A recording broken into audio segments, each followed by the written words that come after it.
Bonjour à tous. Alors ce mois-ci on vous amène à la ferme Saint-Martin.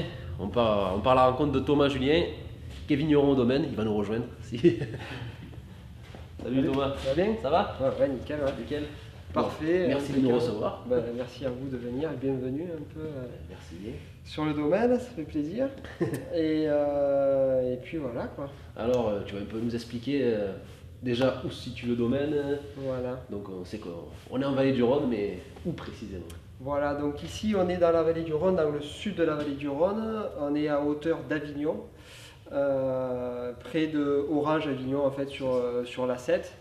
Quand on passe sur l'autoroute, on aperçoit le Mont Ventoux et puis les dentelles de Montmirail. Donc nous, le domaine est situé entre le Ventoux et les dentelles de Montmirail. C'est pour ça qu'on a deux appellations sur le domaine.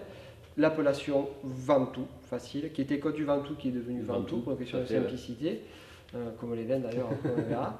Et puis, donc c'est une appellation on a le Mont Ventoux qui est vraiment le géant de Provence parce qu'on est à 1900 mètres de haut. Évidemment, il n'y a pas de vigne jusqu'à cette hauteur, mais donc on appelle ça le géant de Provence. C'est vraiment un Ventoux très grand qui est tout seul, un peu. Ça, on ne peut pas le rater normalement. On ne peut vraiment pas le rater. Et en croissant de lune, on a toute une appellation au pied de ce Ventoux. Et c'est une appellation très intéressante parce que très variée. On peut à la fois avoir des sables, à la fois avoir des vignes en altitude. Il y a vraiment une quantité de terroirs et une quantité de petits vignerons très intéressante. Donc une belle diversité. Voilà, une grande diversité sur cette appellation. Donc nous on fait des Ventoux et après on fait aussi des baumes de Venise. Baume de Venise rouge qui est passé en cru en 2005. D'accord. Baume de Venise, on connaît bien le muscat, Baume de Venise, qui est un vin doux, qui vaut aussi le détour, qui est fait à base de muscat petit grain et qui est un vin doux naturel. Donc nous, on est sur les hauteurs de l'appellation. À Suzette. À Suzette, voilà. Si je ne me trompe pas. C'est ça, exactement. Magnifique petit village. Ouais, voilà. Passez-y si vous avez l'occasion parce que ça vaut le détour. Une petite terrasse agréable. Et donc voilà, donc Suzette c'est en haut de l'appellation, le domaine est à 450 mètres. Et donc nous on a des vignes entre 200 et 550 mètres pour donc c'est quand même des vignes en altitude. C'est quand même des vignes d'altitude et c'est un peu la particularité de cette hauteur de l'appellation. Puisque pour la vallée du Rhône c'est toujours intéressant d'être en altitude pour garder de la fraîcheur dans les vins du sud qui quelquefois peuvent être avec un peu de... Ils ont tendance à avoir une image aussi qui tape. Mais bon, maintenant, heureusement, il y a plein toujours de petits vignerons et de vignerons qui font beaucoup de travail et qui tendent vers des vins plus faciles et plus digestes, plus accessibles et puis moins lourds.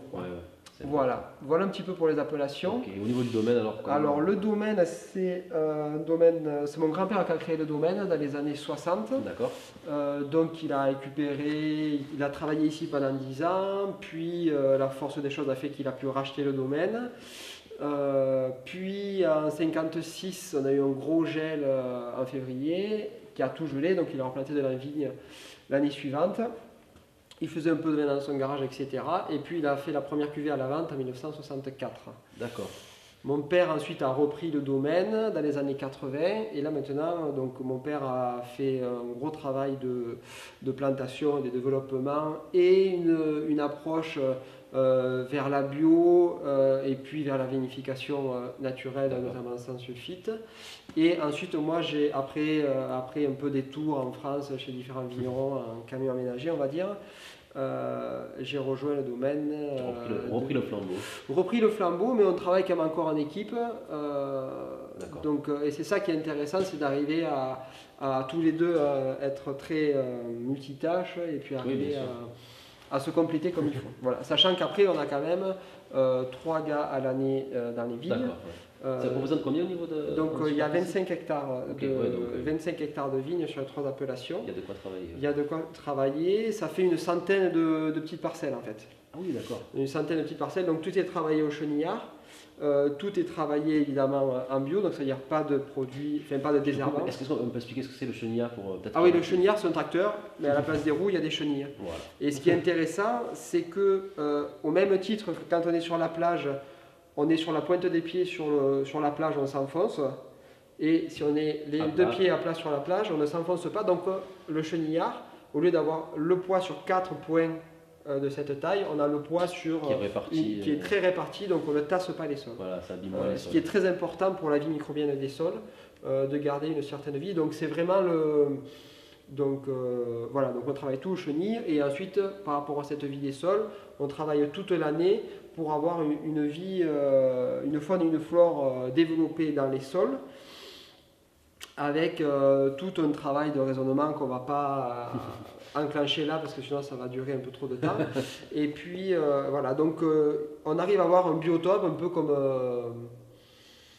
c'est pas un écosystème évidemment, parce que l'écosystème c'est ça l'intervention de l'homme, mais on essaie de se rapprocher d'une diversité importante autour de la vigne, de sorte à avoir plein de plantes différentes et d'avoir un vrai équilibre autour de la vigne. Jouer chacun leur petit rôle. Voilà, exactement, parce qu'on a l'impression de dominer la nature, mais en fait il y a beaucoup de choses à comprendre et je pense qu'il faudrait plus d'une vie et heureusement on a des gens performants, des vignerons notamment qui se posent énormément de questions et c'est pour ça que c'est très important d'aller voir ailleurs et de réfléchir et de penser ensemble.